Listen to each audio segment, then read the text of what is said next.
look at this. We are not aboard Yara, or we got a really nice dinghy garage installed. Just kidding, this is a regular car garage. So we are here at a friend's house. You know who you are. Thank you so much for letting us watch your puppies and use your garage.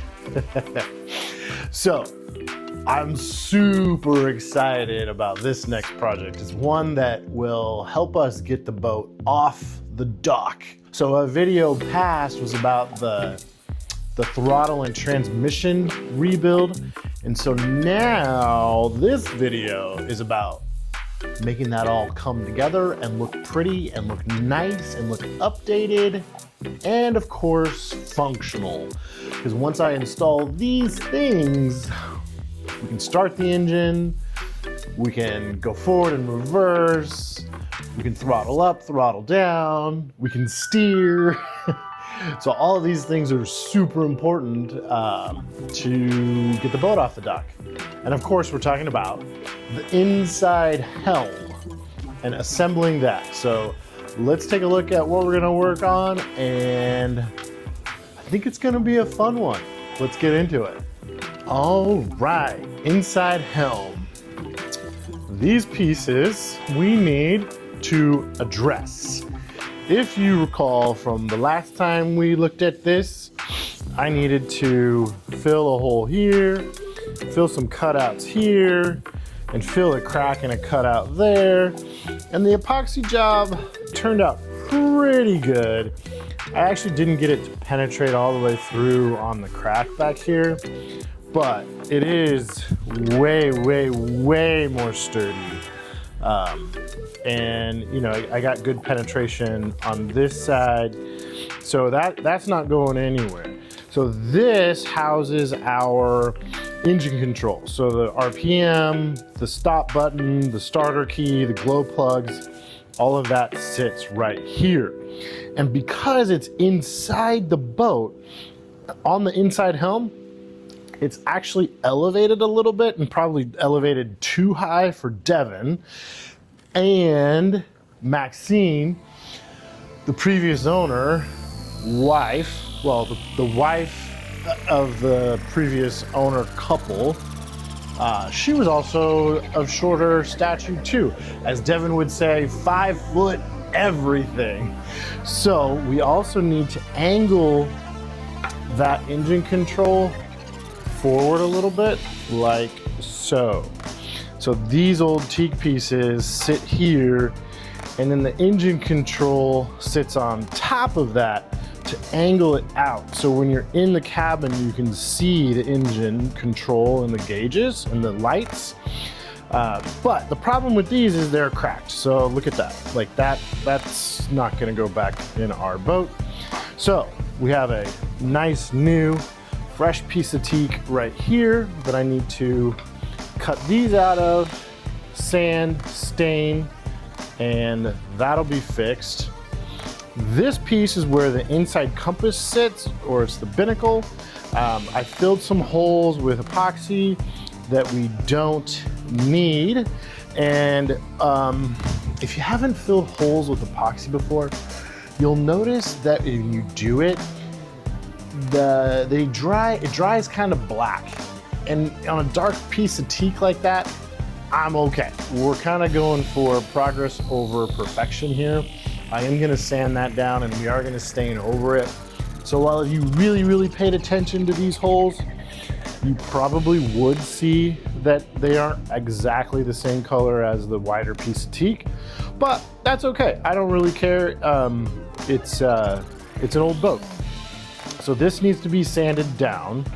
And then essentially I need to varnish this leading edge and the top here. I'm not gonna varnish the edges or the sides because it doesn't need it, nor am I gonna do the bottom. This is inside the boat. So we're just gonna do a couple coats of varnish on that. So that way it matches this leading edge here. So speaking of this is where the transmission and throttle sits. So again, it is angled forward. So when you're at the helm, you kind of have a better view of how the transmission and throttle are positioned. So similar concept to how these are angled here. Now, this is not acceptable. We can't put this back in the boat like that. The only reason why we're filling these holes is because we're gonna cover it. And I didn't want the covering to, I guess, have a hole behind it. And we're gonna cover it with some of this Formica, just white Formica. And that'll look nice against the wrap that we've done for the interior of the boat. Will be a nice juxtaposition of white Formica and the teak here. So I need to put that on this surface and that on that surface with the hole cut out, of course. I am gonna use this, hear that? I am gonna use this thicker cardboardish type paper to create templates for our Formica. So, you know, something like cutting out here so it will sit in there, and hopefully, fingers crossed, I can get that all in one piece to minimize seams. So one piece to wrap around all like that. I doubt I'll be able to get a piece in there. So I don't know how I'm gonna do that little hole, but that's okay. So I have a couple of pieces of thicker paper for that. And then also good template material is just soda boxes. Just regular old soda boxes, right? Like this material is nice and thick, and we can cut it out and create a template for over here too. So yeah, that's the plan. I'm gonna get working on this first because these are gonna be the hardest with the templates. Once I have the templates, then we can cut out the Formica. Once we cut out the Formica, we can use our contact cement. It's right there. So yeah, lots to do. Okay, so first things first, before we make our template, I do have a couple of high spots from our epoxy job that I'm gonna knock down. Let's see if we can see that on camera. 1 second. Yeah. Do you see that there? See how that's sticking up? This is a little bit high right here too. And then you know how when you do a screw, sometimes the wood like pops up? Like I can feel that that's happening right there. Just want to smooth this out a little bit. Maybe knock that down a little bit, knock this down. You know, just sand this up. And not only will it get it smooth, but scuff it up for the contact cement. And then I'll do the same around on this one too. Okay. So I thought these templates were gonna be easy. So there's my first attempt. And it fits really, really nicely, except I didn't round off those edges right there. Just like a little too much. So then I tried this one, number 2, with some rounded off edges, but it's a little short down here and right there. But the rounded off edges actually look really nice. So then we have number 3, which goes right here. And so then we've got the length, and then up here, the rounded off edges look really nice. This one is a little bit scabby here, but that's okay. I got just a little bit of this.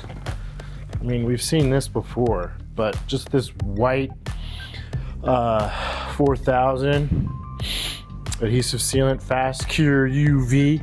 So I can take that and kind of just run a little bead and like squeeze it in there along the edge to give it a nice finished look. And then I was even thinking about just running a little bead of that, I don't know, in there maybe? I don't know, I feel like that might be a little bit risky, but we'll see. We'll see how precise I can get around the edge, and if I can get super precise, then maybe I will put some right in there. We'll see how it looks too. Maybe I'll do that last. But third time's the charm. This is going to be traced out on our Formica, and then I cut that out and I put it on here. Now, if you look at it, I did leave it a little proud, and that, I mean, that's intentional, because what I'll do is when I get the Formica on here and when it's dry, I will come along and just trim off the edge and then probably sand the edge back of the Formica so it's flush with the plywood here. And that way it's a nice finished edge and I don't have to worry about any like wavy or inconsistency parts of the wood, because I'll basically just use the wood to guide where I sand with the Formica. So the harder one is done. Thank you very much, Spindrift, for your service. Next is that one, and this is basically just a square. So a square with a big cutout. So this one should go a lot easier, but you know how boat work goes, I don't know. No, but I think this one will go a lot easier. Yeah, and we sanded it down. It's all nice and smooth. Thank you, Cool Vacuum. So yeah, let's mock up the template for this one. Check it out. So I got basically as many clamps as I possibly can get on that one. And then also here. But it worked pretty good. This stuff was nice. Like, I just followed the instructions like we saw, and yeah, it worked really well. The barge cement fumes are pretty strong. I need to get out of here. I'm gonna go clean up. I'm gonna get some food and call it a night. Yeah, that was really fun. I mean, there's still more work to do. I gotta do a flush bit router to cut off the edges and probably sand it, and pray and hope and fingers crossed that I don't chip it too bad in all that process. And yeah, we'll take it from there. But so far so good. And yeah, thanks for watching, and I'll be back tomorrow, and you guys might be back in just a few shakes of a stick. See you guys.